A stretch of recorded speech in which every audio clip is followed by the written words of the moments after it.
Hello all and welcome to the Movie Bears podcast. I'm Brad Harrison. Each week I'm joined by hunky, hairy, handsome homos who love film to discuss movies and sometimes dish a little bit of movie news. Although tonight we have a monster of a show to talk about a little movie called Avengers Age of Ultron. You've probably never heard of it. It's kind of like Age of Adeline. It's one of those A movies that no one really cares about. But we'll be talking about it tonight. With me, as usual, are my co-hosts, friends, and my partner, Jim Pliafco. Jim, welcome. Thanks, guys. Welcome, and welcome to everybody else who's listening or watching. And Will Lindis, of course, is here as well. Welcome, Will. Hey, welcome back, movie fans. All right. We're also very excited to welcome back two very special guests. They've been on the show before, familiar faces. Bill Zanowitz of the Comic Book Bears podcast. Welcome back, Bill. Thank you. Hello, everybody in Movie Bears podcast land. Yay. Thrilled to be back. We are glad to have you. And, of course, Chris Cummins of Den of Geek and Geekadelphia is here with us as well. Welcome back, Chris. Hey, thanks for having me back, guys. It is a pleasure to have you back. So before we begin, I just have to say, Happy Star Wars Day, everybody. May the 4th be with you. Yay. And also with you. It was a tough day on Facebook, I gotta say. It was an amazing day. Yeah. What are you talking about, Jim? I have my lightsaber. Who has theirs? I got nothing. I got nothing. What? Hey, I got nothing. Star Wars next to me. I got Tron. So in the other room, I took pictures of the 78 Edge piece. Oh, gee, right. Holy shit, Jim. I think it's a rave. All right. So Jim shot first. Yep. I shot first. Jim shot first. Well. Wow. Let's not go there. Wow. Oh. Jim And shot on early. that note, I got no problem shooting first when it's warranted. sometimes you have to, or you know, never get out of the bar. So anyway, awesome. All right, so guys, we do have a big show tonight. I think probably we should just dive right in. It's Avengers all the time. Yes, are you good? Mm-hmm. Can we just do it? Yeah, get it out of the way. We'll talk about it for like 5 minutes and then. Where's the excitement? That's what I want. Where is the excitement? It was there before I saw the movie. Anyway, no, I'm just kidding. Oh boy! All right, well here we go. Our review of Avengers: Age of Ultron.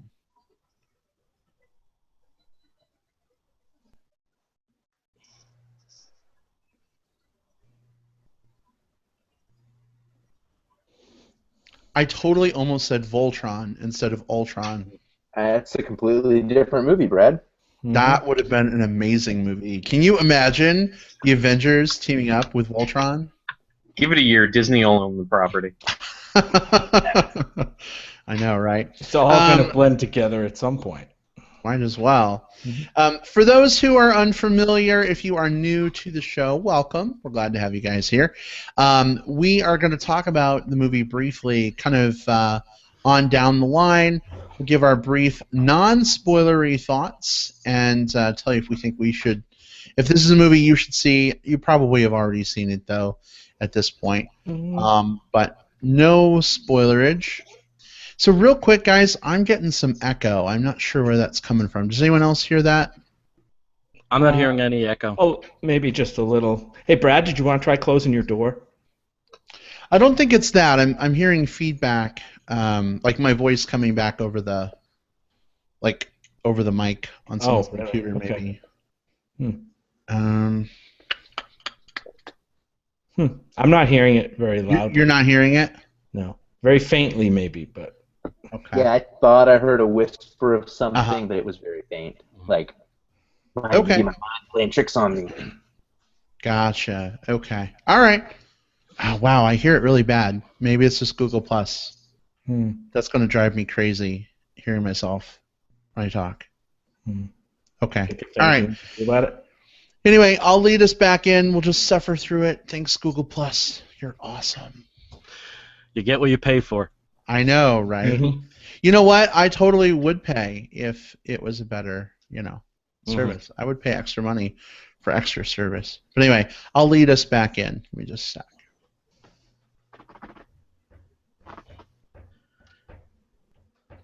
So, Will, why don't we start with you? Why don't you give us a brief setup of this movie, because everyone pretty much fucking knows what it is already, and your thoughts. Was this worth seeing in theaters, or is it a skip? Is it a rental? Go. Yeah, so let me give you the quick synopsis of this very small independent film that probably like 5 people have seen or heard of. So this film is Avengers: Age of Ultron, and it features, of course, the Avengers: Captain America, Iron Man, Thor, the Black Widow, the Hulk, and Hawkeye. So they're all back in the latest feature from Marvel Studios. So the basic premise of this one, without getting too much into spoiler territory, Tony Stark has been tinkering with this way of creating an automated defense system to help keep the Earth safe. And in doing so, he unwittingly creates Ultron, who is this sentient AI/killer robot who is hell-bent on the destruction of the Earth. So once again, it's up for the Avengers to save us all. So that's the setup. We'll talk a little bit more when we get to the spoiler section about how they execute all of that. My feeling on this movie, I enjoyed it quite a bit. And I do think that if you haven't seen it yet, you should probably go see it on the big screen. This is a film, and this is something Marvel Studios does extremely well. They know exactly what its hybrid fan base is. And by hybrid fan base, I mean they've really got 2 audiences at this point. They've got diehard comic book fans who want to see their characters on a big screen, and then they've got this different audience that they've cultivated over the last few years, people who have come into the universe through the films, people who don't have the comic book background, who watch the Avengers movie, watch Captain America, and that's kind of what they know. And Marvel Studios knows what those 2 fan bases want, and Age of Ultron delivers exactly that. It's a ton of fun. It's very cool with a lot of really neat, impressive action set pieces. And surprisingly, for me at least, considering the number of characters that showed up, they were able to spread the love in terms of the character development and the plot beats out amongst all of the major cast members, which includes the 6 main characters, 3 supporting characters, and a villain. So like 10 characters all get a decent amount of love here. I thought that was really cool. The new characters themselves are really fucking cool.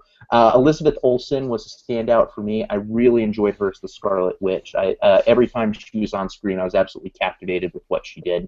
In terms of things that I don't think worked as well, the 3D was skip it in 3D. This was a post-conversion. It wasn't a bad post-conversion. Like sometimes a post-conversion is really dark or blurry or muddy, and you just absolutely can't watch it. This isn't that. It just doesn't have a wow factor. Like there wasn't anything that really leapt off the screen or really made me say like, I'm glad I paid an extra couple of bucks. So this is totally fine in 2D.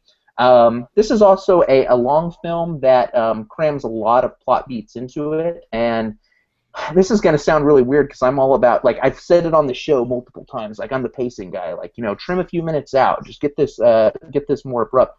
I actually felt like I would have been okay with a few extra minutes because there were a few things that kind of jump cut directly into the next plot point that I would have liked to have seen maybe a little bit more setup or a little bit more explanation to get there. I'm not talking add another 45 minutes to the movie. Apparently there is a 3.5-hour cut of the film before it got trimmed down for theatrical release. But these are quibbles. I thought this was a film where Marvel did exactly what Marvel does best, which is put out a very fun film, an exciting film that is perfect to take your family to, your fellow comic book geeks, or if you just want to see cool action on the screen, this is a great one for it. I would say go check it out.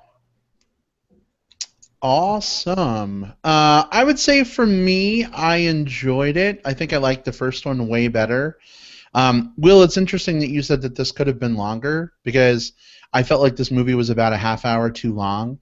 I just got really, really tired of a lot of the fight sequences. Sometimes they were almost like beat for beat rehashes of stuff from the first movie.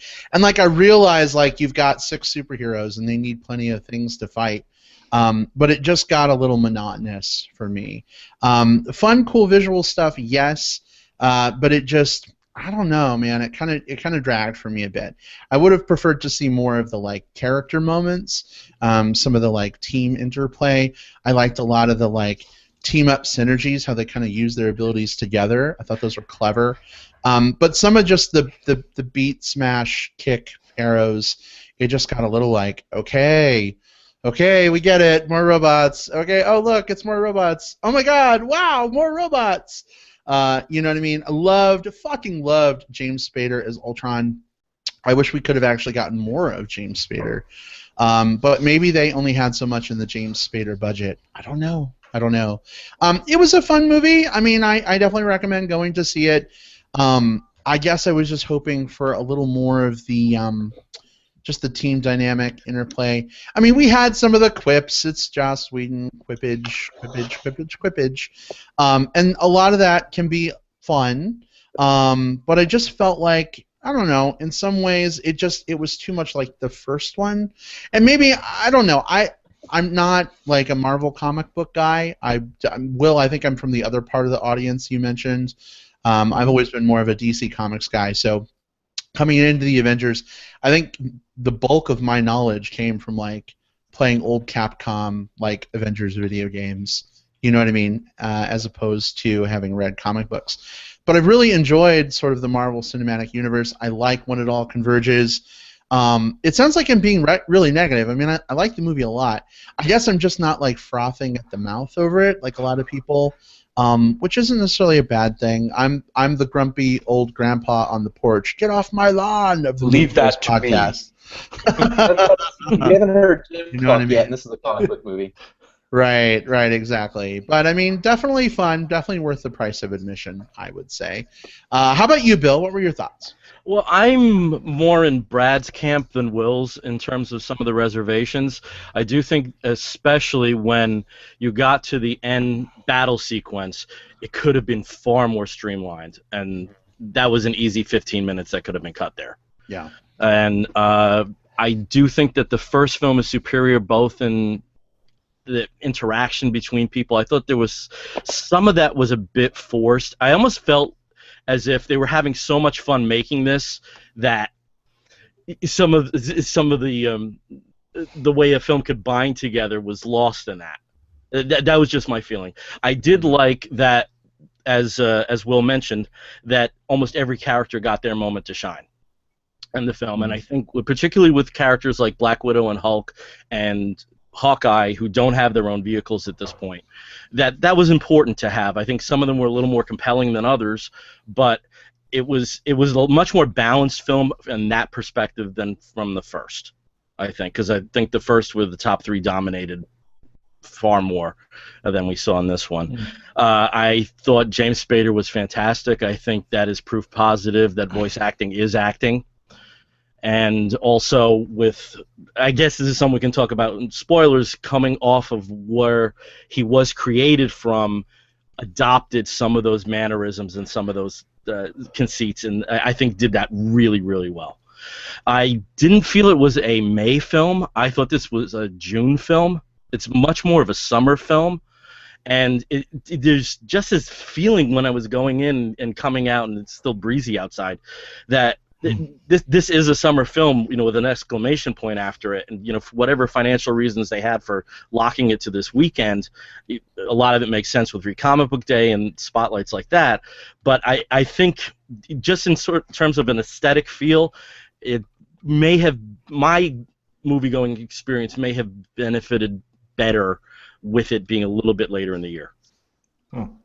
Well, it definitely feels like summer here. It was 100 degrees, I think, on the day we saw it. Yeah, we walked out of the theater, and it's like, oh God, I want to die. It's summertime. No, but I know what you mean, Bill. It did feel like an early start, I guess. Mm-hmm. Yeah. But yeah, am I up? Yeah, take it away. Want me to go? Yeah. Okay. Yeah. So I think I'm in line with Brad and Will here. For me, it just wasn't a very memorable movie. This isn't a movie that I really want to go back and see, unless maybe we get that three-hour cut, because it did feel like they either jammed too much into the length of this movie, to try to get everything in there, all the beats that they have to do to set up the new Avengers or whatever they're doing, or maybe there was a longer, and perhaps better cut of this movie that had some of the connective, storyline, tying it together and making it feel more like a movie and not just. I don't know. It seemed like a bit of a jumble. And you're right. A lot of these, pretty much every character got enough screen time, which was, I think, a criticism of the first movie, right? Especially with Black Widow, not getting enough screen time. Here, I think they definitely got more to do, but it still felt like we didn't get a lot more out of these characters than we already had. Again, for me, story-wise, it was more of the same. I did love James Spader's voice work as Ultron. I thought the villain character of Ultron was not the greatest. A lot of potential, but it didn't really. I don't think he's going to make my top 10 villains ever in comic book movies.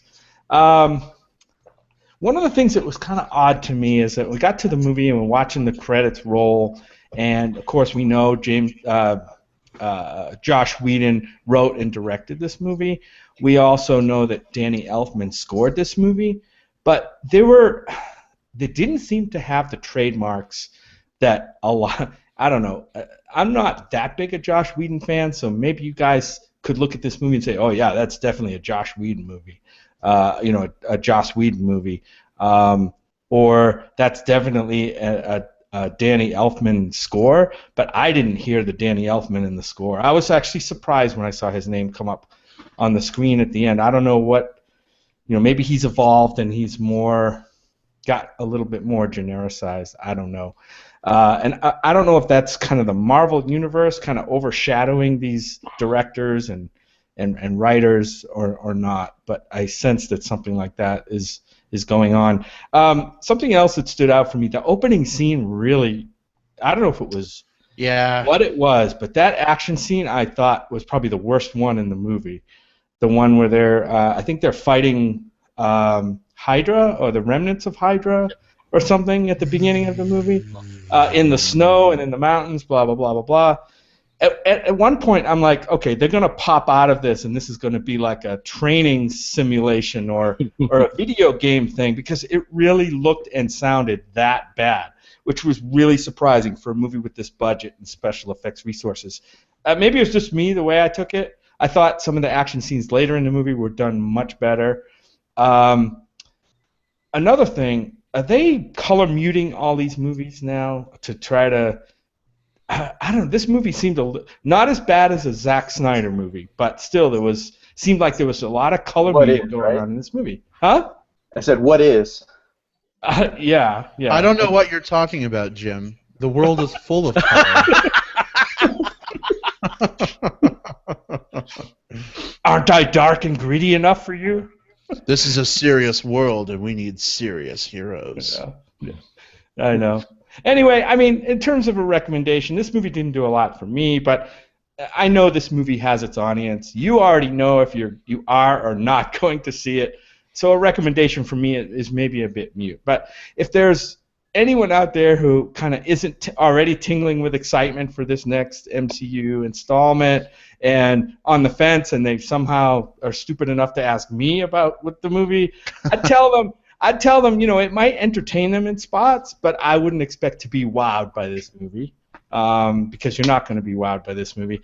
I would say, and also, unless there are big cushy seats involved, like we had, we went to one that had the luxury loungers, which were really awesome. Oh yeah. I would say, other than if you're going to get really comfortable seats, don't spend the extra money to see this in 3D or IMAX. I thought the post-conversion was probably the most blatant money grab that I've seen in a long time, to try to get, because there was, I forgot this movie was in 3D while I was watching it. Yeah. That's how inconsequential I guess it was. Other than that, like I said, if you're a fan, you're already going to see the movie. But for me, it just wasn't that memorable. All right. How about you, Chris? Close us out with your initial thoughts. Okay, well, I should put a disclaimer first, and I'm just so in Marvel's pocket at this point. Like, I'm a fanatic for like what they're just doing and just the scope of everything. And if I wasn't before, I certainly was after like I watched Daredevil. Now that said, I do have I love this movie, but I do I first I want to echo what Jim said about that opening sequence because I was sitting there in the theater. I didn't see it in 3D. But the opening sequence came, and that was some really bad CGI in that sequence. So much so that it just looked cartoony. And I was just like, this isn't off to a very strong start. I got really worried at that point. Yeah. Yeah, it was just kind of like the sequence itself was fine and exciting enough action wise, but the CGI kind of took me out of it. And then after that was over, okay, it settled down and I got into it. And I think the things that I really loved about this movie are the fact that it did a lot of character development for characters who don't have their own, franchise, like Black Widow and especially Hawkeye, who get so much more to do in this movie. I did like the addition of the new characters. I don't think it is a spoiler to say the Vision is in this film, since he's on the posters and the merchandise. And in my opinion, the Vision just up and steals the entire movie. And it almost becomes a third act problem because he's such a dynamic force once he appears on screen. As far as Ultron goes and James Spader's performance, I think it was great. He's basically playing Ultron as a more dickish version of Tony Stark, which is so fitting. And I like the subtle fact that you have like James Spader in this movie playing against Robert Downey Jr., so it's a nice little like less than zero reunion. And just the film overall, I think, one of the criticisms about Iron Man 2 when that originally came out is people considered it a placeholder movie. I personally really love Iron Man 2, and I never, I could see why people said that, but I never really agreed with those sentiments. But I feel like Avengers does feel like that way. Like all this, there's a lot of stuff with Thor in this film that is basically setting up for his next movie, as well as Avengers: Infinity War. And it's stuff that's kind of superfluous to the main narrative of what's going on. So that's kind of a bit problematic. But there's some sequences in this movie that are incredibly fun. I don't want to get into too much because I don't want to spoil things. But there's two sequences that are very much a standout for me in terms of just sheer fun and enjoyment. And yeah, I mean, it's hard. It's getting really hard to compare these movies to each other because, like, did I love it as much as I loved the Guardians of the Galaxy? No, because that was such an original. Special. Yeah. Yeah, Right. that was really like this generation's Star Wars, like Guardians was. And this movie is just like, it's a sequel. It's a very well done sequel, and it has a lot of great stuff. And I enjoyed it quite a bit, but I can't say I like immediately am having all my thoughts consumed by it like I did with Guardians. So, it's great fun at the movies. It's a good popcorn movie, but it's getting hard to, because so many things are going on and so many characters, it's getting hard to kind of rank these movies together. But I enjoy it. It's a good time. So let me ask you guys a question before we move on into spoilers. Are you feeling any superhero movie fatigue? I mean, at this point, like so many heroes, so many characters, like is it starting to feel a little over cumbersome to you? Bill's shaking his head no. Yeah, and I'm surprised that I'm not. Because I think they have been fresh enough, and I think they have, by and large, been different enough types of vibes to these films that it hasn't. You can certainly separate something like The Winter Soldier from this. Right. That's a very different tone of film. And I think because of that, I'm not on overload yet. I think we run the risk of that, especially looking at that very aggressive release schedule that we have in the next 3 years. But I'm not feeling that yet. I'm glad I'm not feeling it, but I'm not feeling it. Yeah. I'm surprised I'm not feeling it. And I'm right there with you. I think one of the things that's worked so well for me about this like recent run of superhero movies, and you know, and Chris, I'm kind of in your corner as well. Like Marvel has done so many things right with the cinematic universe that it's if I wasn't a fan before, I certainly am afterwards because they have their heads very, very squarely screwed on as they've come up with this plan. And what's worked so well for me is the fact that all of these films are like different genre films that happen to have superheroes in them. You know, you mentioned Winter Soldier, and I know I've said this on the show before, but that's that's like a modern spy thriller that has a superhero in it. You know, you've got the Thor movies, which are like a Kenneth Branagh mythology film with superheroes in it. You've got the first Captain America. It's a period war piece with superheroes in it. So because they haven't just been the next superhero movie, which we've seen other franchises and other film studios do, we've kept it fresh, we've kept it diverse, and yeah, we run the risk of going overboard with it. We run the risk of burning out on it, and that happens. That happens. I think back to like '80s films and even early '90s films. Like every one of the action films of that time was like, you know, the same three like muscular guys fighting the same group of random terrorists in some random setting, and you had that for several years until the climate changed. This is our new John McClane. This is our new Schwarzenegger. They just happen to be wearing tights now, and at some point the market will probably move on. But I'm glad that I'm not burnt out on it yet. I'm excited that I still go to these and walk out of them like feeling refreshed and energized and excited. I will say I'm kind of burnt out on the Fantastic Four film. Just the saga that went into it. Superhero movies in general, please keep them coming. But I'm so done with this Fantastic Four film before it's even come out yet. That's an interesting thing that we should probably get into because I don't understand that because... Anyway, we could get into a long discussion about that. As someone coming in from the outside, fresh, I don't understand that at all. Yeah. Tell us. I know we're here to talk about Avengers, but tell us a little more about that briefly. I don't want to derail the show. Oh, please do. I'm excited to hear this too because I think I may share a similar viewpoint. I want to hear how you word it.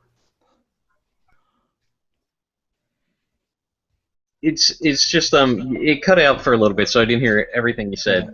But like basically, there's all these rights issues with.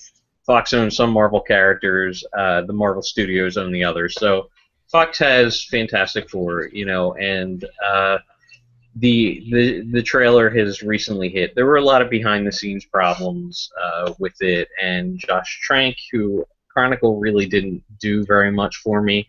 And I feel the Fantastic Four is a hard team to get right for in a movie because they're kind of very slight superheroes. They're not particularly interesting. I think the way to do it is to do it as portray them as a real dysfunctional family, which even the Fox ones they did a few years ago tried that a little bit.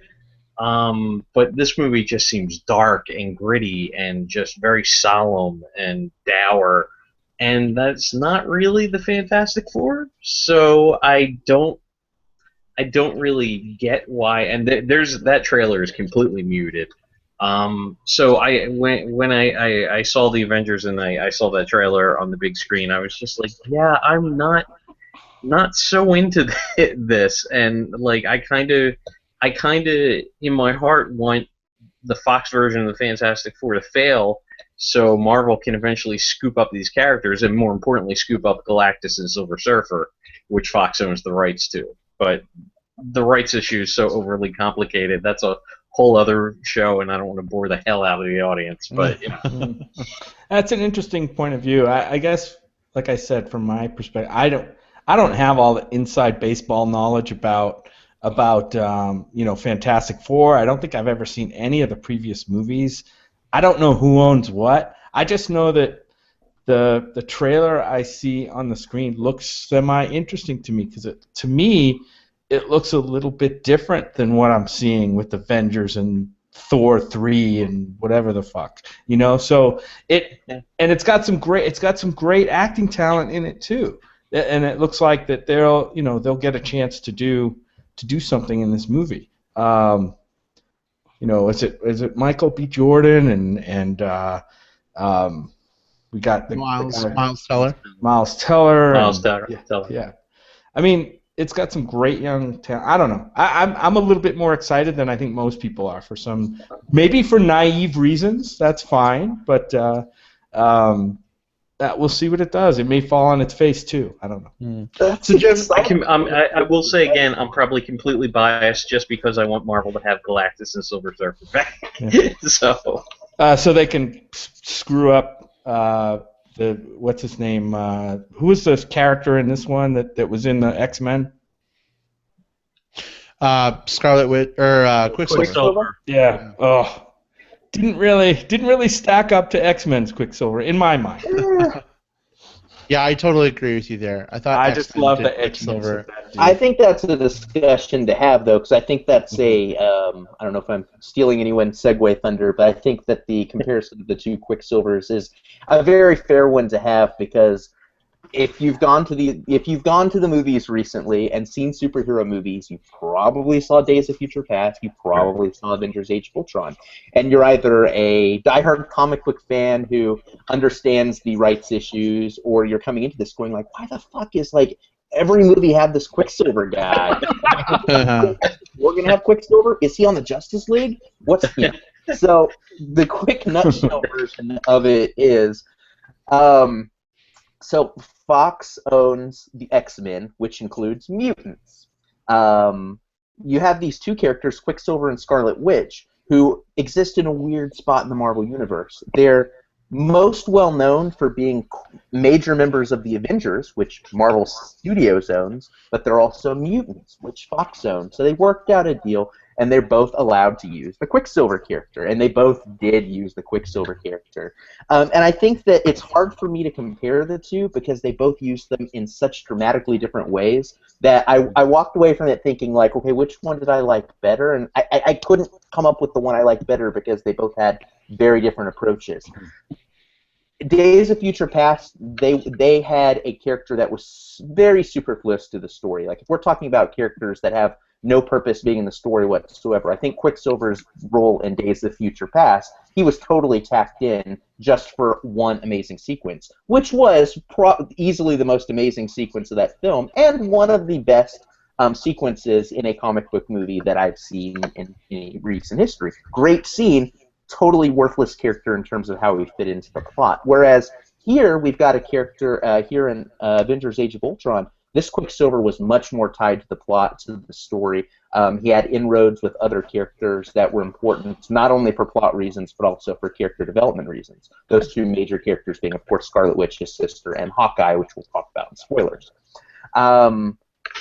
He didn't have that one cool set-piece scene where we got to see him like slowing down time and doing these other things. We got to see him share a similar piece of the pie as some of the other characters. So for me, they both went at it with such different approaches. You know, one wanted to integrate them into the story, and one wanted to showcase a really cool sequence and then move on with the rest of the movie. I can't compare those two because it's so totally.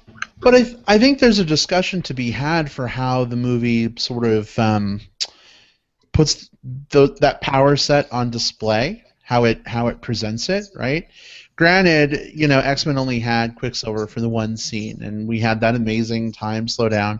But we also saw some of, like, how he vanishes in the blink of an eye and reappears somewhere else. And whereas this movie, you have, like, the Nike blue sneaker, like, tread sort of, like, blur effect or whatever, right?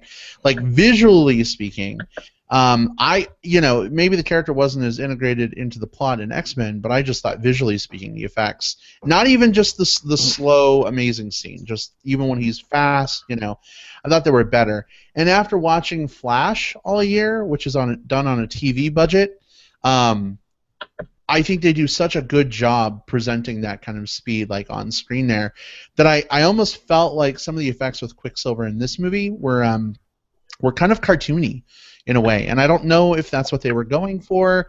I don't know. I did not dig the Quicksilver special effects that much, except for in one scene, and we can't really talk about it until we get to spoilers. But I don't know. Like,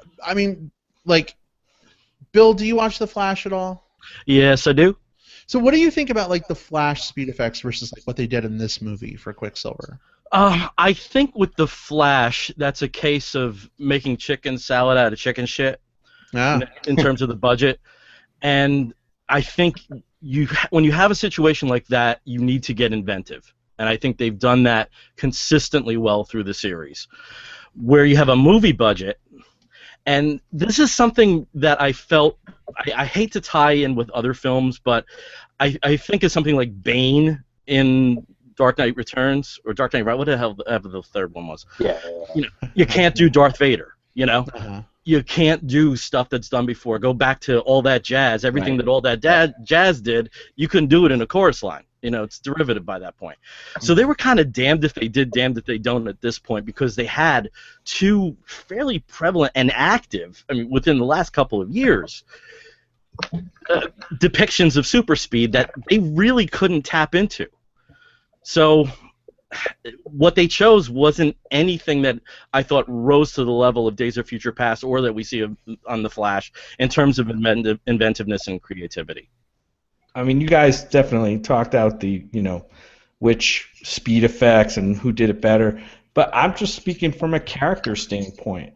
Yes, maybe, Will, I agree with you. I think the guy in this movie definitely had more to do. He was more integrated into the plot pretty much throughout the movie, played some kind of a semi-key role at the end, and we could talk about that in spoilers too. But to be honest, I didn't really care. And I did in X-Men. I kind of loved that character. I wanted to see more. We didn't get more. I wish we did. But the charisma of the character and the way they portrayed the character, I just thought was beyond, speed effects or not, was way better. I just liked his demeanor. He had kind of a smart ass but not quippy demeanor, like kind of a punk sensibility to him almost, and that's something that they just didn't. I don't know. Just came across as uninteresting in this movie for some reason, and more interesting in the X-Men movie, even though there was less of him.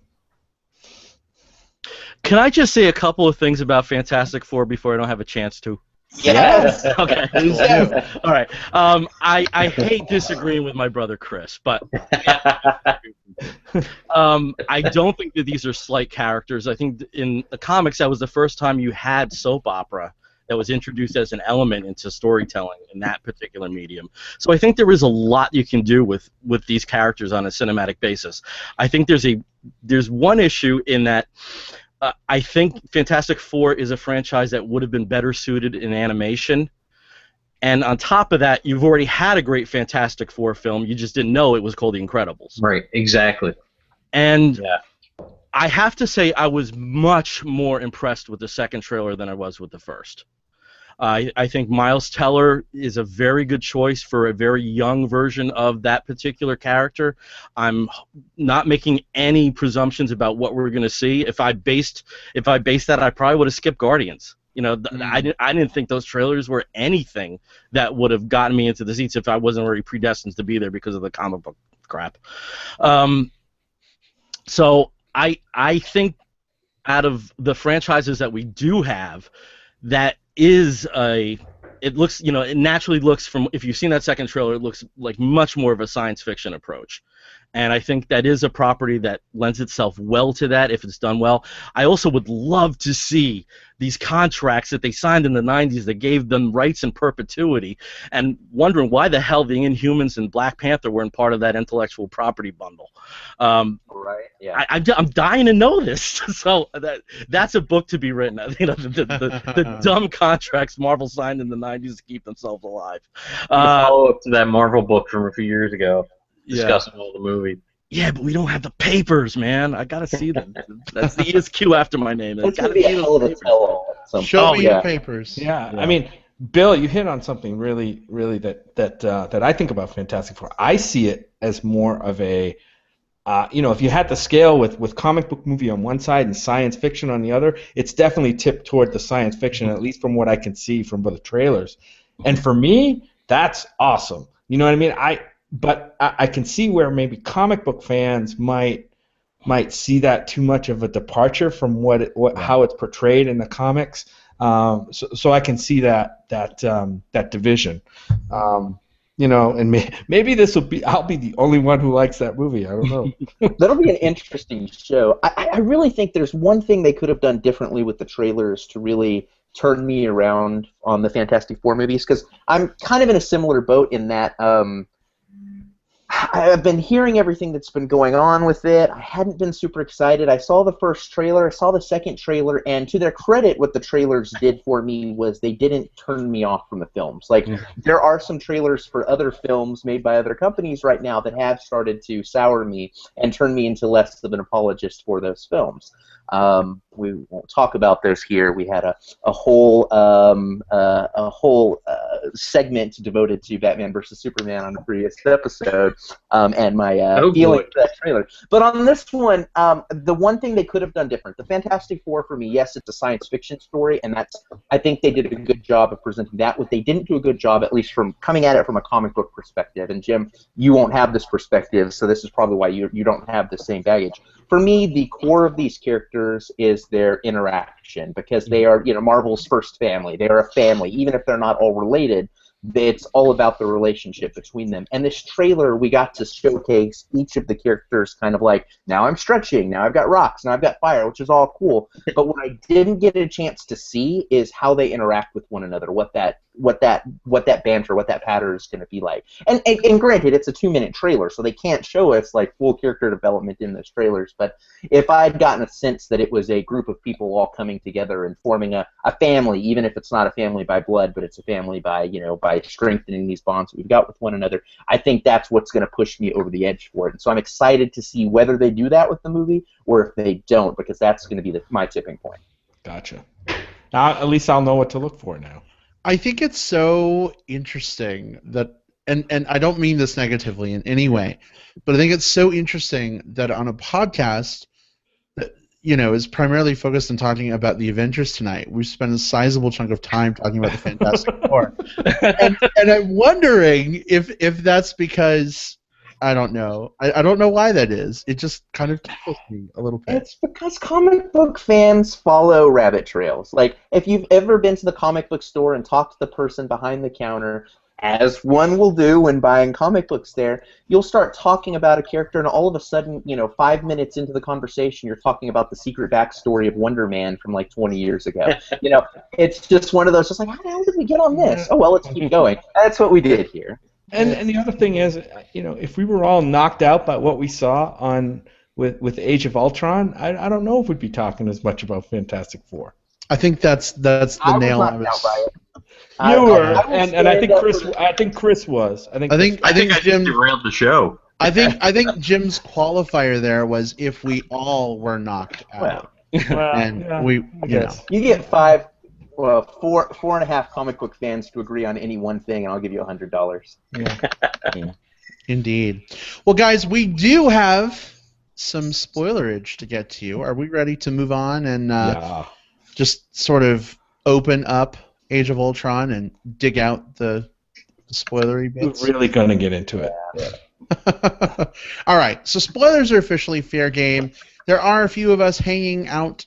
There are a few of you hanging out with us tonight on our Google Plus Hangout. Feel free to let us know what you thought of Avengers Age of Ultron, and we'll give you a shout-out on air. But we are just going to dive right into spoilers here. If you continue listening, those of you who are listening live, and you have not seen the movie, you do so at your own peril. If you are listening on digital tape delay, feel free to refer to our handy-dandy show notes for our time index and skip ahead to plugs, because you don't want to miss those. But if you don't care about spoilers, then by all means, keep on hanging out with us. Where do you guys want to start with this one? Let's start with the gayest scene in the movie. Oh. Which was the wood chopping scene. And that was with Captain America, and was it Thor? Iron Man. No, that was Iron Man. Oh, yeah. Did they both have their shirts off, or just Captain America, or neither one? Actually, I thought. I don't think chopping wood. I don't remember. I don't think either one had their shirts off. Yeah, Maybe I was just channeling. Maybe I Armor was deal channeling the intro to a porn movie. I don't know. yeah, I know for sure Downey had his shirt on in that one because there was this video, I think MTV put it out earlier this week, where they got all of the stars of Avengers Age of Ultron and they took pictures of their biceps and made the cast members guess whose bicep it was. It's a cool video. It's short. It's fun. Cool. But I remember seeing like Downey's, like he's playing like probably the character that you think of as the least muscular of them, and he's fucking ripped. I was like, holy shit. So when he was chopping the wood and like, he doesn't have as many cut as Captain America, I was specifically looking for his biceps because I had just seen it. I was going to say I know he had a shirt on because I didn't see his arc reactor under his shirt like the whole movie. And I was looking for it. Yeah, that's probably an even better point. Maybe he didn't have his shirt off, but what's his name? Captain America dude had a pretty tight shirt on because he was definitely showing off his six-pack there. Oh, yeah, definitely. But it's Chris Evans. Like, it would be a crime if he didn't. And that whole Hawkeye down on the farm segment, that scene of that movie was totally... I think it was interesting the way they subverted my expectation there. Because I was saying, okay, they're setting this guy up, they're showing his family, they're showing time with the kids. Right. And I had heard rumors going into the movie that, oh my God, they're going to kill one of these characters off. Blah, blah, blah, blah, blah. One of the major characters is going to get killed off. And I'm like, okay, well, that'll be interesting, even though they never really kill anybody off in the comics. But I'm like, at that point, I was guessing, okay, I know they're going to kill Hawkeye off, right?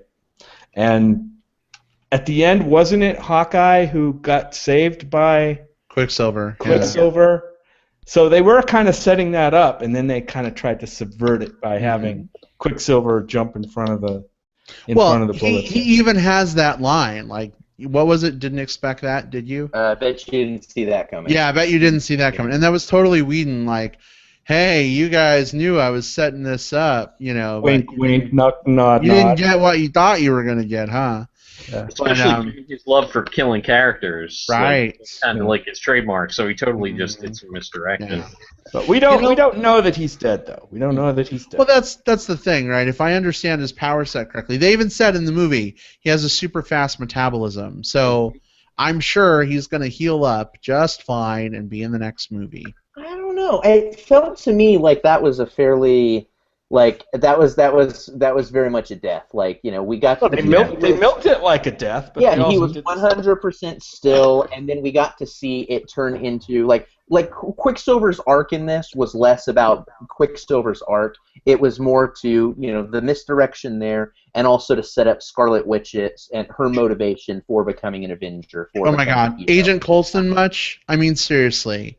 Like, if he's a popular enough character, if people like him enough, they'll find a way to bring him back as a new Avenger. And that's every comic book thing. But I think as far as this is concerned, I think the intention is that he's dead. And I imagine, like, if there was like a crazy letter writing campaign or something like that, they would comic book a way for him to stay alive. But I don't think that's necessarily the intention. I think at this point they want to have a dramatic death for the purposes of... We'll have to make a dollar bet. That's all there is to it. I've got a dollar on him. All right. Staying dead through Infinity Wars or whatever. Through the next phase of movies. So until the next Avenger. Jim, you mentioned that down home on the farm scene. It totally reminded me. Did you guys see the original '80s Teenage Mutant Ninja Turtles film? Yeah, I thought the same thing when I saw the movie, Brad. Yeah, like the Avengers, just like the Turtles, totally get their asses kicked, and they have to go recoup on the farm. I was waiting for April O'Neil and Casey Jones to show up and like give them some pep talks and send them back out on their way.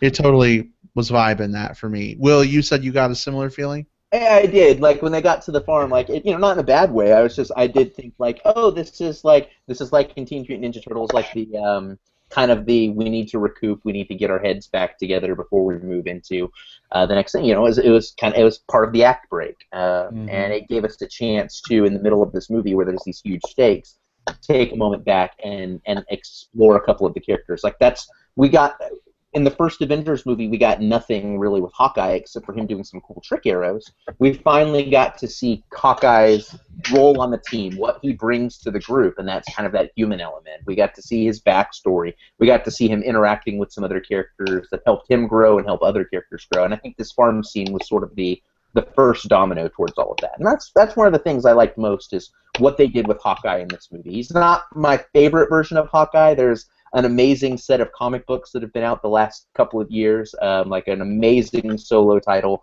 for Hawkeye. One of the best comic books, for me at least, one of the best comic books out is Hawkeye's comic. And this is not the same character at all, but it was still nice seeing this character that I love so much get some development, get some growth. Yeah, my thought when that scene first started was, it kind of gave me like the Walking Dead set vibe. Like you had the Herschel's house and then the barn off there. And I'm like, God, that looks like the same house. He just like limps up on his cane. Rick, what's in the barn? Anyway, stupid aside. No. It was funny. I totally was channeling the same thing. Absolutely. Right. How did you guys feel about Scarlet Witch? I'm absolutely in love with this character. Yeah, I thought she was great. I thought she was very good. That was one bit where I had to drop the comic book pre-knowledge because it's hitting her at a much younger point in her life, and it's not the Wanda that I know.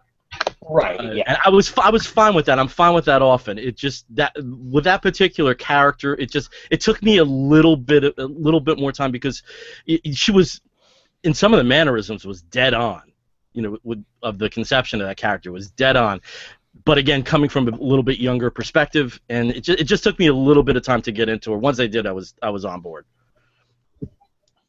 Jim, how about you on the Scarlet Witch question? I thought she was fine. I thought she was a fairly interesting character and a good addition. I did like the fact that they are seemingly kind of evolving the Avengers at this point into I guess, quote, the new Avengers, and that was kind of an interesting twist at the end when they put the words on the screen and said, new Avengers facility or something, and I thought it was a new facility, but not only is it a new facility, but it's for the new Avengers, apparently. And there's kind of it was kind of surprising to me that they seem to be, Hulk is now gone, and we can talk about that too now that we're in spoilers. He seems to be gone. I don't know what's happening with Iron Man. It sounds like he just wants to retire or whatever. And the makeup of the team is changing. Now we have the Scarlet Witch. We have who's the dude that flew in at the very end? Falcon. War Machine.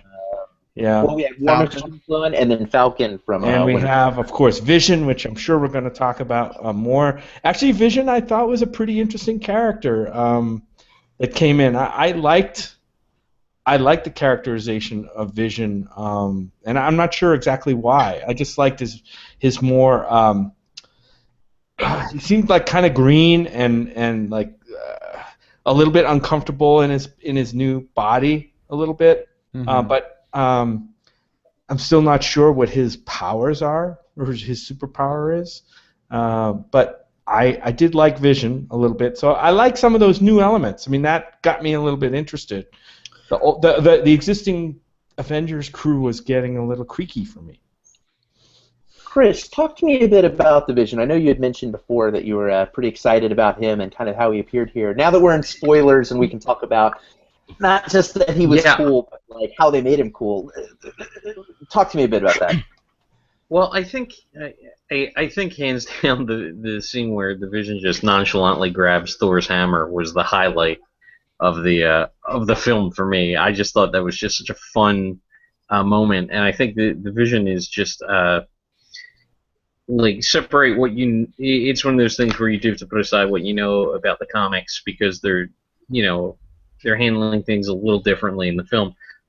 But the thing about it is, played by Paul Bettany. There's this the first time after he comes alive, he goes over to the window and he looks out in New York City, and there's just this sense of wonder in his eyes that's really interesting. And then later when he's talking to Ultron and he's saying about like, you know, how humanity is doomed, but it's there's something like it's just an honor to be in their presence. And I think that was kind of really interesting, giving you an idea of what this character is, that he's not a man, he's a machine, but a merging of the two, and the fact that he has the Infinity Gauntlet and kind of the Infinity Stone and kind of the unlimited powers that come from that. I mean, you know, he shows up in the last 20 minutes of the film, kind of steals the movie away from the other characters, and now we're like, okay, we have to wait a few years to see him again. Wow. And you know, I can't wait to see more Vision on screen. I want him to have Scarlet Witch team up movie in Phase 4, which they need to do. Just all Vision all the time, please. Yeah, he was really cool. He needs to totally hook up with Ava from Ex Machina. I think he's got his eyes, at least from a comic book perspective, he may have his eyes on another member of the team. Well, that's too bad. He's very famously paired. The Hulk. Yeah, the Hulk. He's like, do you need a lullaby, big guy? Brad, you're thinking about my slash fiction, not the comics, because I've totally been writing some Hulk Vision pairings. Yeah. Vision is very famously paired with Scarlet Witch in the comics for large. Okay. Yeah. There was a moment where he like swooped in and rescued her, and I fangirled all over that. Like, just like, they're setting that up. Spoilers. I kind of liked, as we mentioned, I liked all the voice characterization of Ultron, and I thought there was an interesting irony in his character that they could have explored a little more. Right? Here's a guy, a being, an artificial intelligence being that at first he's embodied by a robot, I guess, right? And but he has all this metaphor about the Pinocchio thing. He has no strings, right? It sounds like that there's a yearning there to be more like a human, at least in form, and that's, I think, isn't that why they were creating this human-like form for him to go into? Was that right? Is that why how the Vision actually started, as a body that, like an artificial body that was being made by the chick in the lab there? Yeah. Right. So that was for him, right? Originally. Yeah. Right. Ultron's So gonna transfer. it sounded like they wanted to evolve him more, and he wanted to evolve maybe more human-like than machine-like. But then again, his mission was to wipe out all of humanity. And I thought there was a really cool irony there that they could have probably explored more and made him a more interesting villain.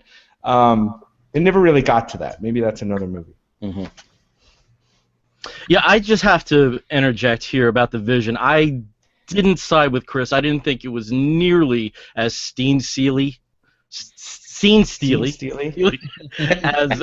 as expressed. I thought it was solid, and I totally agree. That scene where, and it's a brief sequence, maybe 20 seconds at most, where he's staring at it in New York. But the way it's handled is absolutely beautiful.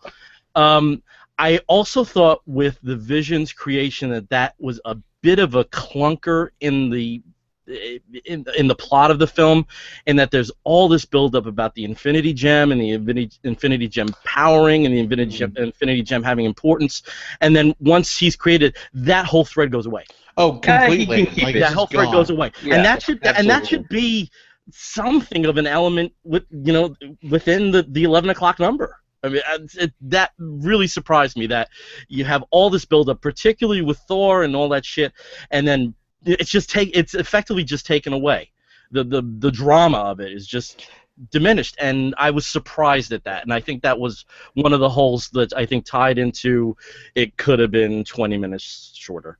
Can one of you guys explain to me, like, did I miss something from the last movie to this movie in terms of Loki's scepter and the stone that was inside the walnut at the end of it, and it was more Agents of S.H.I.E.L.D. had more of a. How did it get from the first Avengers movie into the hands of? I don't remember any of that. Why did it become so important? They briefly explained it with the with the breakdown of Shield that it changed hands. That's what I came away with. I'm sure there were lines of dialogue about that. I hope I didn't imagine that. My assumption, and I haven't watched much of Agents of S.H.I.E.L.D. since the Christmas break, but my assumption was that, after Captain America, the Winter Soldier, Hydra basically is like in control of S.H.I.E.L.D. and everything now. And they have much of S.H.I.E.L.D.'s assets and their special projects, and so my assumption was they just acquired the scepter, with all of that junk that they got. But it wasn't. I don't think it was expressly said in the movie. Like, Iron Man wasn't like, well, ever since Hydra took over S.H.I.E.L.D., they got all our cool stuff, including this scepter. We better get it back. You know what I mean? I don't think it was expressly said that way. I do think there was a line about the breakdown of S.H.I.E.L.D. and assets are spread out. I'm almost certain that was said. I don't think it was said in Agents of S.H.I.E.L.D. I'm almost certain it was in this movie. There was a line. There was some line at the beginning where they basically kind of alluded to the elements in Agents of S.H.I.E.L.D. But yeah, it did change hands in the actual show itself. Yeah. Oh, it did. Oh, okay. Yeah, because there was, without getting too much, there was an episode that featured it kind of a little after, kind of midway through the series, and then most recently in there was a tie-in episode. The most recent episode of Agents of S.H.I.E.L.D. tied in very briefly with this movie. There was they basically explained the scepter, and someone mentioned where it was at. So just kind of like setting that, it wasn't a huge part of the story. So not only it was a MacGuffin, it was a MacGuffin from another property. Is that like a brother from another mother? Yeah, something like that. So Loki, I think, was supposed to be originally in this movie, and then they cut him. That's what I heard. There's been articles about that today. Yeah, that's interesting. I think as crowded as this movie already was, I wonder if Loki would have worked in this movie better. I don't know. I love Tom Hiddleston's Loki. I really do. Yeah, I don't he's know a great character. I'm sure whatever they had was fine, was cool, was interesting, but I mentioned before, I really liked how all 10 of the characters got development and growth, and if they had fit Loki in, then I would have wanted them to have given him development and growth or some reason to be in here, and I think that spreads things more and more thin. I'm sure it was probably more of like a light cameo, kind of like Chris Evans's kind of cameo in Thor: The Dark World or something like that, just kind of like something really quick. That's true. Yeah, because, God forbid we take like 5 minutes of the 59 minutes of tin can robot smashing away for something else that might be interesting. I have a question for you guys, because I found with this film and also with Thor: The Dark World, this was something that Chris alluded to earlier with Iron Man 2. I didn't feel it so much with Iron Man 2, but again, I didn't really enjoy Iron Man 2. That certainly has been the MCU project I've enjoyed the least. I'm having an increasingly hard time judging these films on their own. Not necessarily to the point that they're placeholders, but knowing that there are elements that you see here that are going to be built upon later, particularly with Thor: The Dark World and with this one. I'm really starting to have a hard time viewing this particular franchise on its own. And I was just wondering if anybody else is feeling that a little bit. I mean, like they feel like a build-up to something that's coming. Yeah, that they're devoting maybe devoting too much time to that and not looking at the film itself as an organic thing on its own. I felt that with this one for sure. I didn't feel that about Guardians at all. No. I love Guardians so much, but this I really feel like this is setting up for the next Thor, and this is setting up for Infinity War. I really felt there was a lot of that it didn't get the time to kind of develop its own story, and the Ultron, obviously it handled the Ultron. There's a complete arc there, but there were a few scenes where I'm like, okay, this is just really setting up. And I think the big event movies will be more of that. I think Ant-Man is going to be very self-contained. I think when they do Spider-Man, that'll be self-contained, except for like the end credits, scene. But I feel like these larger movies, and even Captain America: Civil War, there's going to be a lot of setup. I just think that it's going to be the smaller movies like Doctor Strange, Ant-Man, that are going to be their own story. But these larger films, even Guardians of the Galaxy 2, I think are going to be more set up for everything leading to Infinity War. But I have to say, I didn't feel that at all about Winter Soldier.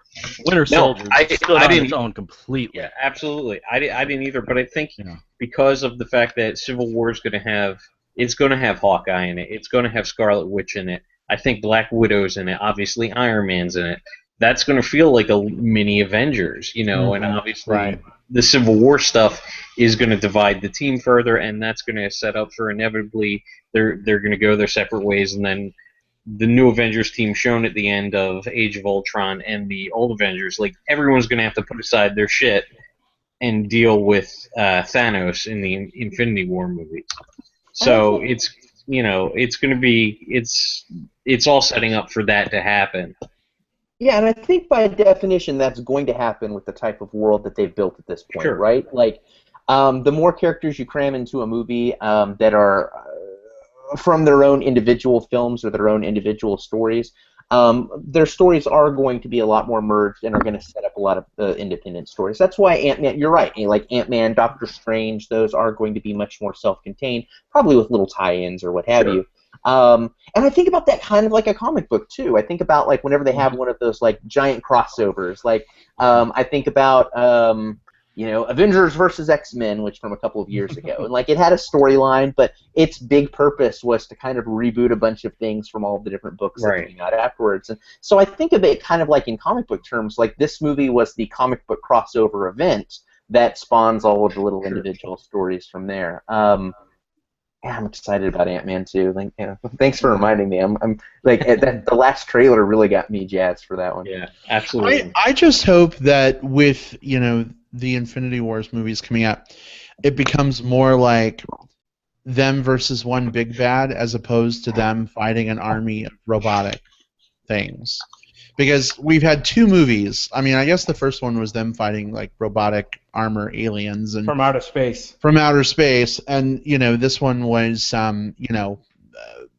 just created robot things, right? Right. Not to mention the first two Iron Man films where there's just like endless iron suits being fought. Yeah, it's right. Exactly. It's just at this point it's getting a little rogue. Transformers. It's like, okay, army of metallic things, Avengers assemble. You know what I mean? And I really want to see like one big bad just like kicking the fucking shit out of all of them, and they all have to like focus and synergize their abilities and do clever things. Like that's what's exciting to me. Well, you heard Thanos. Yeah, we saw some glimmers of that in this movie that I thought were really cool. Like one point, like Captain America holds up a shield and Thor hits it with a hammer, and there's like a big shockwave that flies out. Right.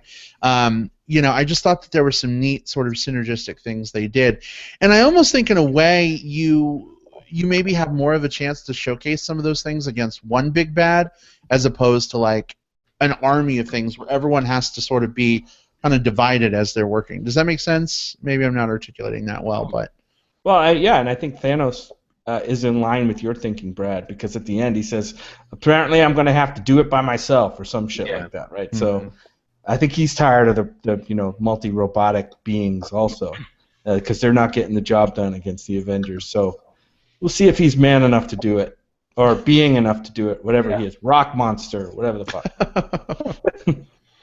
Oh goodness, indeed. Let's see, just whipping through here, a few more final thoughts, I guess, as we look to wrap up our discussion. So what do you think of the sort of the old guard giving way to the new at this point? So I don't know what's going on with Robert Downey Jr. at this point. Is he doing more Iron Man movies? Is he not? Is this his sort of send-off, except for like a cameo in Captain America? I mean, like, what's going on there? Does anyone know? It's not a cameo in Civil War. It looks like he's going to have a pivotal role in Civil War. But I know that I believe I read, and someone correct me if I'm wrong, I don't think there are any more Iron Man movies in the works, or any more of those contracted for. But yeah, I mean, even the press release for Captain, when they did when they first announced Captain America: Civil War, they had Downey and Chris Evans on stage, like kind of like like squaring off against one another. I think we're going to see a lot of Robert Downey in that one at least. Yeah. I don't think we're going to see Iron Man, but I think we are going to see Tony Stark. Yeah. I think that's what's going to happen there. Mm. What about the Hulk? Oh, the Hulk Iron Man smackdown. So he scene. basically just decides to go into exile at the end of this movie, and self-imposed exile, I guess. And so, what did you guys think of the whole burgeoning romance between, Black Widow and Hulk in this movie, and how it was portrayed, and where that's kind of going? I thought it sort of kind of worked, but I was a little bit surprised at the end that it just doesn't have any weight. At least with Natasha, it just didn't seem to matter. I do think that when the Hulk trailed off, I would have just loved to hear dun, da, da, da. Just that music. That would have been nice. Just a little, even if it's like dubbed through or something, just something of that. Skrillex version. Yeah. I will say that I think Natasha was more affected by it because there's that whole scene. She's just kind of in a daze, staring at the wall. That's true. In the new Avengers mansion, but again, I think that's another thing that's just all set up. Like this is going to be something they're going to resolve down the line, and so it is kind of emotionally empty because there's absolutely no payoff whatsoever, other than the fact that the Hulk, apparently Banner can now really control the Hulk at the end of that movie. He's basically like sitting in the starship, and I mean that's clearly Banner in charge of the Hulk there. So that's kind of an interesting development that'll play out more again down the line. Yeah. Was it Banner in control though, or was it Hulk just wanting to be left alone and sort of instinctively like, hey, I'm by myself heading into nowhere? Like I didn't get the feeling that it was Bruce Banner intellectually in control. I got a little bit of Banner there, like maybe not like fully in control, but I mean he didn't just like Hulk smash. He turned off the monitor. Yeah. Like Hulk doesn't just turn off monitors. Like he smashes. Hulk smash monitor. We will see Hulk again in some place. Absolutely. Probably not here. I wouldn't be surprised to see him show up in something like. If I were putting money on something, I would throw money into the camp that might think he'd show up in like maybe even like Guardians of the Galaxy 2 or something like that. That's where I'm guessing we'll see him again. We also have to keep in mind it's not beyond them to recalibrate their plans. True. Case in point, Daredevil. When you're talking about a show that has become a massive hit on that Netflix format, and then you hear, well, we'll have a second season, but it might be 2018. That wasn't going to wash, and that got moved up. So I wouldn't be surprised if this is something that the Natasha Bruce thing really connects with people, and people are clamoring for it. They've been very good about listening, I think, over at Marvel Films. So I don't think that a recalibration of particular plans, and just like you said, Will, there are places that he can fit into nicely, that you might see it in that kind of sort of tweaked format. What do you think? What do you think about a new Hulk TV series? Worked once. As long as Lou Ferrigno gets, cameo. Good. I don't know if I want to see another Hulk television show, only because I feel like Marvel's got a plan for what they're doing with the television shows. They've got Agents of S.H.I.E.L.D. and they've got their 4 shows that are over on Netflix. And I think that a character like Hulk doesn't really fit into either of those plans. We've got kind of dark street level stuff with what's happening on Netflix, and then what are the humans of the universe doing, and some, I guess, some other people in Agents of S.H.I.E.L.D. And I don't know where Hulk necessarily fits into something like that, and it would feel a little him. I would think it's much more likely to see Hulk derivative in one of those formats.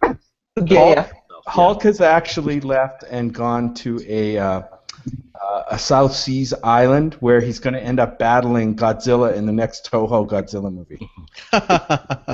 Hulk versus Godzilla. Yep, I'd watch that. I mean, hey, we need to talk about the anti-Man of Steel in this movie. Oh man, they really went out of their way to do that, didn't they? Oh, it was incredibly obvious and on the nose what they were doing, and I don't know. I thought it was a little bit over the top for me. Like, dude, how many life signs are in this building before we smash the fuck out of it? None? Oh, good. How much would it cost to buy? How fast can we acquire it? Oh, it's bought. Great. But he still fucking destroyed the building, and 9/11 clouds of ash and debris are going everywhere. So, it shows that even though you try, and they're trying to still just recreate a terrorist attack. And they're trying to pull every human off the floating city. It definitely at several points went out of their way to say, hey, we're not that movie. We're going to do it this way. But I'm good with that, because, when we talked about Man of Steel, that was one of the big problems with that movie, or one of the things that we talked about was just like, this isn't Superman. Superman would have done everything to protect a life. This is a team of characters that, their goal is, they call themselves the Avengers, but they're almost more of like a defenders group. Their job is we're not saying we're surprised that they would save people. Right. We're saying it's funny how the movie almost tongue-in-cheeked a little bit at like Man of Steel and how it was handled, which I thought was fun. It was clever. I think it, especially the scene where Iron Man and Hulk were fighting, there were several moments in that where I liked that Tony Stark tried to do different things to try. It wasn't just like the life saves in the building. The very first thing he tried to do was contain the Hulk in that thing. Like, I've got to contain him first, and then that didn't work. And then he scoops up the Hulk and tries to take him away, and that doesn't work. So there's a couple times where he really tried there. And yeah, it was a little tongue-in-cheek, but I thought it was fun. I liked that. Yeah. I just thought they played the joke too much, a little bit too much. I have no problem with them saving people. I think they should have obviously done it in Man of Steel too. Man of Steel also. But they didn't, and we called the movie out for that, and this movie definitely capitalized on that. But I think they overplayed that song a little bit. Just like I thought at the beginning, they overplayed the Captain America bad language joke. Like 6 times. Like, come on, guys. I almost expected them to say, okay, that's a quarter in the pot. Yeah. It went on way too long. Way too long. And I think the whole joke was lost on me from the get-go. I'd like, is this something I don't remember about the first movie?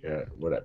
Well, that's the thing with Joss Whedon for me. I like some of his quippy stuff. I like some of the jokes, but I almost felt like he got a little too like pat on the backy about his Joss Whedonism jokes.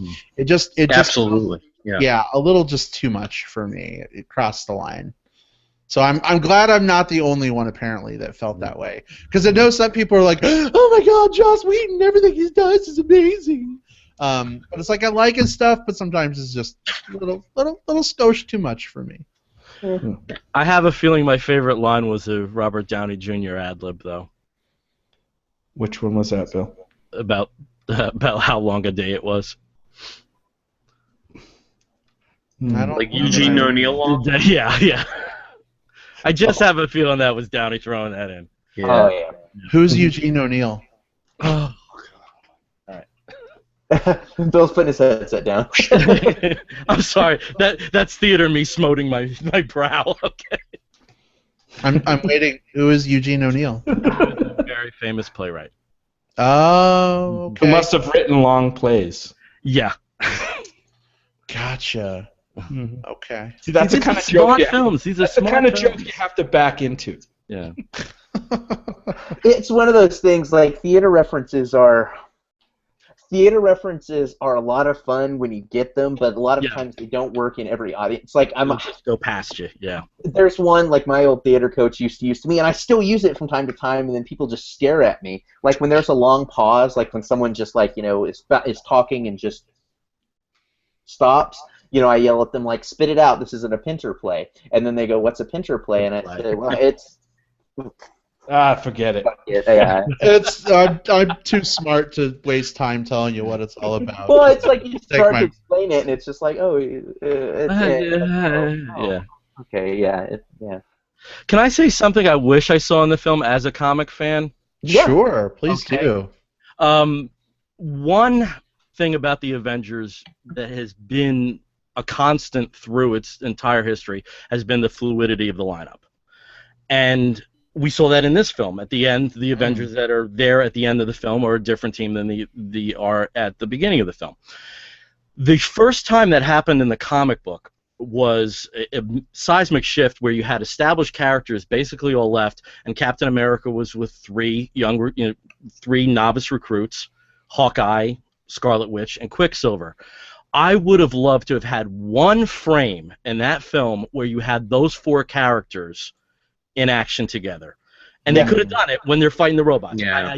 With so many nice Easter eggs and nice throwbacks to comic books as we've seen through the Marvel films, I don't know why they couldn't accommodate that. I as a comic fan, I would have loved to have seen that, and there was no reason we couldn't have. Not enough fan service in this movie. Yeah. You guys explained to me a little bit because I was lost. It seemed to me at the beginning of the movie that Quicksilver and Scarlet Witch were aligned with Ultron at one point in the movie. They were basically on the villain side, the dark side of things.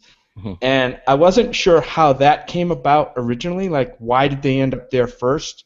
And then how did they, like, seemingly overnight switch over to helping the cause against Ultron? Well, they were being like experimented on by Hydra, right? And so they were on hand, and then Ultron like showed up, and their family was killed by Stark bombs, so they hated Tony Stark, and so Ultron's like, I hate the Avengers, and they're like, we hate the Avengers too. And so then they kind of combined, right? And Wanda couldn't read, because Wanda can read minds. She couldn't read Ultron's mind, so all she hears is this guy saying, the Avengers are bad because they do all of these bad things, and I'm going to find a way of better protecting everyone. And they think, hey, our family was killed by one of the Avengers. This dude is probably right. We should work with him because he'll help protect everything. And the first time she's able to read his mind is once he starts transferring his consciousness into what will later become the Vision body, which is more human. And then she realizes, hey, this dude wants to destroy the Earth, not that. The Avengers are the lesser of two evils at that point. When they first join up with him, it's not just like we're gung-ho Avengers. It's just like these guys are going to be the only people that can stop this other guy, so we should help him out. And through the course of everything else, they have a bit more of a tonal shift at the end. But I guess that's the plot. Yeah, we didn't really talk about this earlier, but I do think that the way they handled Wanda and Pietro's backstory was really effective in the confines of this film. I thought that everything about that with them losing their parents and the apartment building that they lived, it all made perfect sense for where these characters were positioned in. I wish we had heard the name Quicksilver in the movie.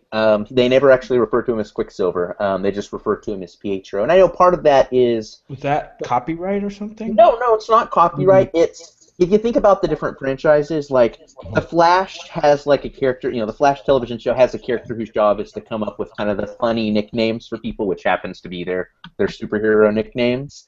And you get a little bit of that in even some of the X-Men movies too. Like they kind of quip about kind of like, oh, I guess I'll be called this.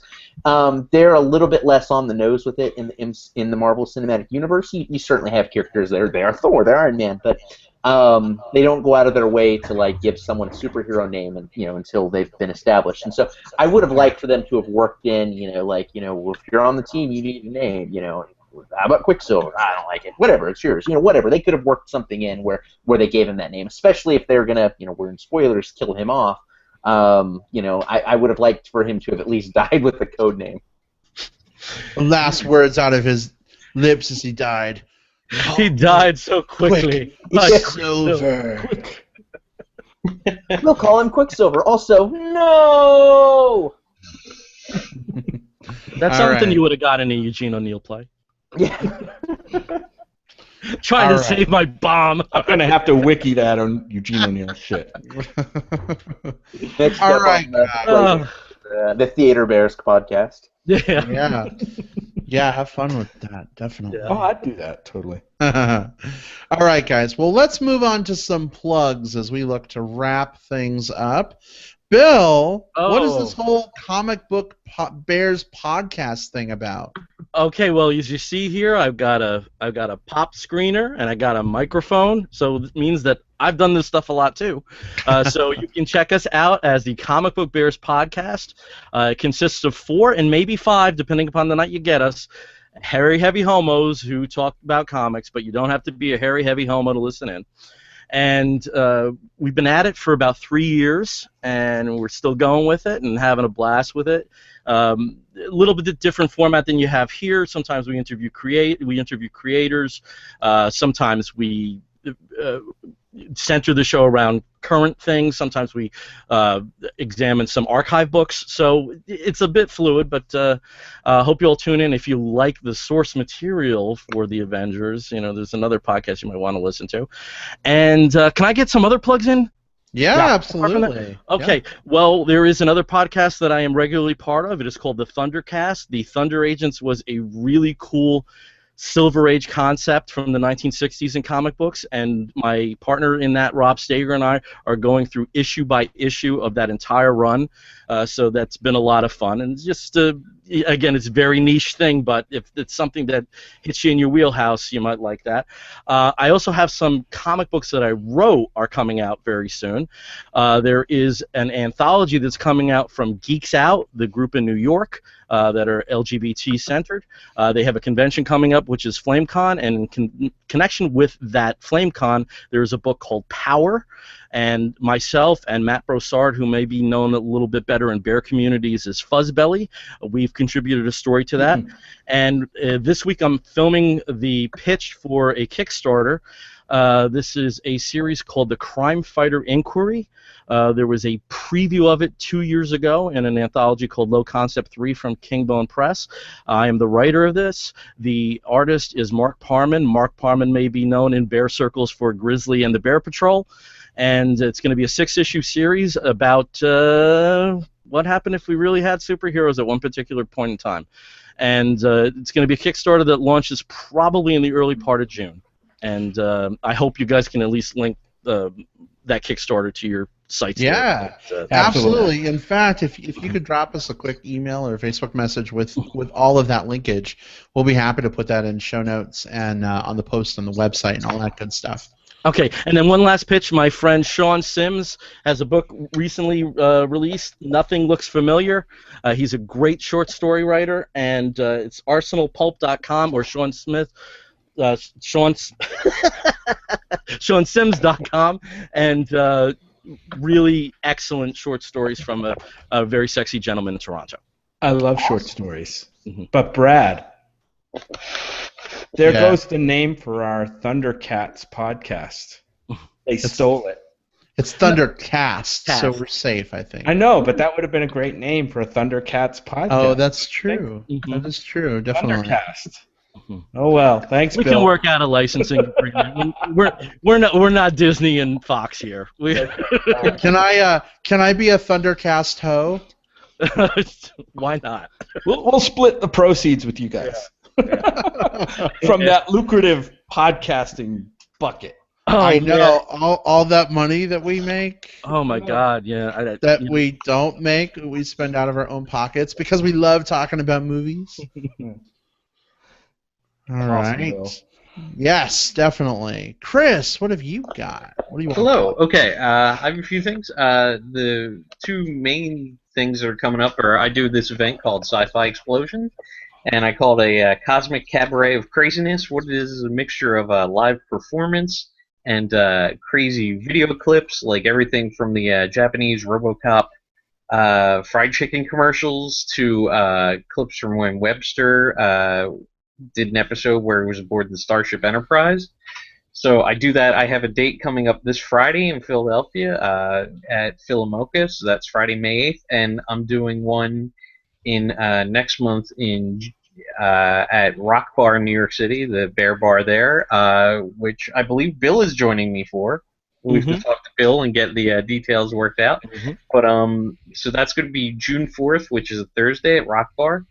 You can follow me on Twitter at Sci-Fi Explosion and at Bionic Bigfoot. And the last thing I want to plug is I recently wrote the introductions for a compilation of Archie comics, which is called Archie's Favorite Comics from the Vaults. So you can get that at any comic store or on Amazon.com. Awesome. Very cool.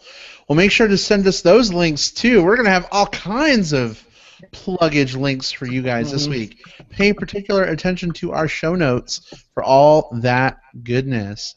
Well, I don't have any links this week, but the Movie Bears podcast TV spinoff is actually changing recording days.